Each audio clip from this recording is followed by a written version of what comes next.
মধ্যপ্রাচ্যে নতুন এক উত্তেজনার সুর বেজে উঠেছে। ইরানের পারমাণবিক কর্মসূচি নিয়ে দীর্ঘদিনের বিতর্ক এবার সরাসরি যুদ্ধের দিকে মোড় নিতে পারে বলে আশঙ্কা করছেন কূটনৈতিক বিশেষজ্ঞরা। যুক্তরাষ্ট্রের নিষেধাজ্ঞা, ইসরায়েলের হুমকি এবং ইরানের প্রতিরোধ গড়ে তোলার কৌশল সব মিলিয়ে পরিস্থিতি ক্রমেই আরও জটিল হয়ে উঠছে। বিশেষ করে যদি অক্টোবরের মধ্যে কোনো কূটনৈতিক সমঝোতা না হয়, তাহলে ইসরায়েল ইরানের পারমাণবিক স্থাপনায় হামলা চালাতে পারে বলে ধারণা করা হচ্ছে। আর সেই হামলা প্রতিরোধে ইরান যে ভয়াবহ পাল্টা আঘাত হানবে তা নিশ্চিত বলে মনে করছেন সামরিক বিশ্লেষকরা। এখন প্রশ্ন হচ্ছে, ইসরায়েল কি ইরানের পারমাণবিক স্থাপনায় হামলা চালাবে? ইসরায়েল বরাবরই ইরানের পারমাণবিক কর্মসূচিকে তার অস্তিত্বের জন্য হুমকি হিসেবে দেখছে। 1981 সালে ইরাকে ও সিরাক পারমাণবিক চুল্লিতে হামলা এবং 2007 সালে সিরিয়ার আল কিবার পারমাণবিক স্থাপনা ধ্বংস করার মতো অভিযান চালিয়ে এসেছে তারা। ইসরায়েলি প্রধানমন্ত্রী বেনিয়ামিন নেতানিয়াহু একাধিকবার ইঙ্গিত দিয়েছেন যে তারা ইরানকে পারমাণবিক শক্তিধর হতে দেবে না। সঠিক প্যাড আর সঠিক তথ্য দিয়ে এসব সামলে নিব এক হয়ে। Monalisa sanitary napkin.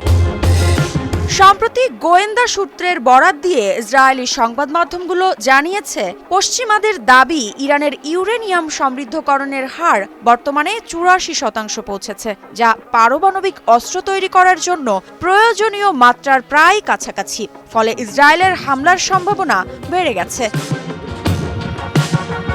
এদিকে বিশ্লেষকদের মতে, ইসরায়েল যদি হামলা চালায় তাহলে তাদের টার্গেট হবে নাতানজ এবং ফর্দো পারমাণবিক কেন্দ্র। হামলায় ইসরায়েলের সম্ভাব্য কৌশল হতে পারে F-35 স্টিল ফাইটার জেট দিয়ে বিমান হামলা, লং রেঞ্জ ক্রুজ মিসাইল ব্যবহার, সাইবার হামলার মাধ্যমে ইরানের প্রতিরক্ষা ব্যবস্থাকে দুর্বল করা। তবে ইসরায়েল যদি হামলা চালায় তাহলে ইরানও বসে থাকবে না। তাদের প্রতিক্রিয়া হবে অপারেশন ট্রু প্রমিস 3, যা ইসরায়েলের বিরুদ্ধে একাধিক ভয়াবহ পাল্টা আঘাতের পরিকল্পনা। ইরানের জবাব হতে পারে শাহেদ 136 ড্রোন ও খোরশাম মাহর ব্যালিস্টিক মিসাইল দিয়ে ইসরায়েলের সামরিক ঘাঁটিতে হামলা। হিজবুল্লাহ, হামাস ও হুতি বিদ্রোহীদের মাধ্যমে ইসরায়েলের অভ্যন্তরে রকেট ও ড্রোন হামলা, গোলান মালভূমি ও পশ্চিম তীরে ইসরায়েলের নিয়ন্ত্রণ দুর্বল করার চেষ্টা।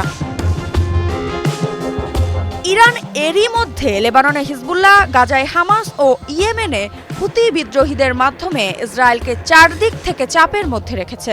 যুদ্ধ শুরু হলে এই গোষ্ঠীগুলো আরও সক্রিয় হয়ে উঠতে পারে।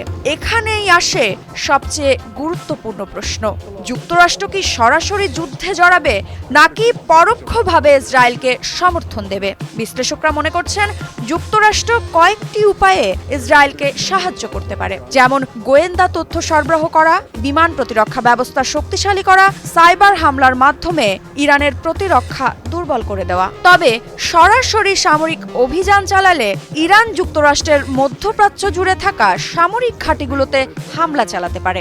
ইরানের হাতে হরমুজ প্রণালী বন্ধ করে দেওয়ার মতো সামরিক ক্ষমতা রয়েছে, যা বিশ্ব জ্বালানি বাজারে বড় ধরনের বিপর্যয় সৃষ্টি করতে পারে। তবে যদি যুদ্ধ বাধে, রাশিয়া ও চীন কি করবে? ধারণা করা হচ্ছে, ইরানকে সমর্থন দিতে পারে রাশিয়া ও চীন। রাশিয়া ইরানকে S-400 air defence system, drone প্রযুক্তি ও সামরিক সহযোগিতা দিতে পারে। অন্যদিকে চীন ইরানের প্রধান তেল ক্রেতা, ফলে তারা অর্থনৈতিকভাবে ইরানকে সহায়তা করতে পারে এবং পশ্চিমা নিষেধাজ্ঞা অকার্যকর করতে পারে। যদি ইরান বুঝতে পারে যে ইসরায়েল বা যুক্তরাষ্ট্র তার অস্তিত্বের জন্য হুমকি হয়ে দাঁড়িয়েছে, তাহলে কি তারা পরমাণু অস্ত্রের দিকে ঝুঁকবে? বিশ্লেষকদের মতে, ইরান এখনও পরমাণু অস্ত্র তৈরি করেনি, তবে তাদের হাতে যদি এমন অস্ত্র আসে তাহলে তারা এটি ব্যবহার করতে পারে। অন্যদিকে ইসরায়েলের পরমাণু অস্ত্র তৈরি রয়েছে এবং তারা স্যামসন অপশন নামে পরিচিত নীতি অনুসরণ করতে পারে, যেখানে চূড়ান্ত হুমকির মুখে পড়লে তারা পারমাণবিক অস্ত্র ব্যবহার করতে পারে। বর্তমানে কূটনৈতিক আলোচনার সম্ভাবনা একদমই কম। অক্টোবরের মধ্যে যদি কোনো সমঝোতা না হয় তাহলে যুদ্ধ অনিবার্য হয়ে উঠতে পারে বলে মনে করছেন বিশ্লেষকরা। একদিকে যুক্তরাষ্ট্র ইসরায়েল, অন্যদিকে ইরান, রাশিয়া, চীন, এই জোটগুলোর মধ্যে সরাসরি সংঘর্ষ হলে সেটি শুধু মধ্যপ্রাচ্য নয়, পুরো বিশ্বকেই একটি অনিশ্চিত ও ভয়াবহ যুদ্ধের দিকে ঠেলে দিতে পারে। এই পরিস্থিতিতে বিশ্বজুড়ে কূটনৈতিক মহলে আলোচনার গতি বাড়ছে। তবে মধ্যপ্রাচ্যের রাজনৈতিক বাস্তবতা বলছে যুদ্ধের আশঙ্কা এড়ানো ক্রমেই কঠিন হয়ে উঠেছে। মৃত্তিকা বিশ্বাস, নিউজ 24।